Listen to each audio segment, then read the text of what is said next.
9 Асыраты жалпы орта мектебінің 6 А сынып оқушысы Тұрсынхан Ерқанат. Мұқағали Мақатаев. Ғашықпын, шын ғашықпын сол заманға. Мен болмасам болмайын сол аман ба?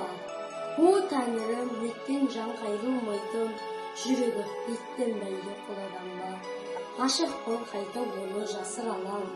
Бір алтын оның әр тал шашы маған.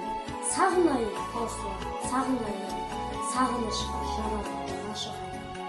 Шарықтап қолым жетпес көктегінге, ақ қанат құсым менің кеткенім бе? Шар құрып бар ғаламны шырайынан, мәңгілік сен іздеумен өткенім бе? Сарғайған сағынышты басып толып, бар үміт, бар сенімді шашып болып, өтермін сірәдәмен бұл өмірден, мәңгілік қалармын ғашық. Бақытты да емеспін, бақытсыз да емеспін,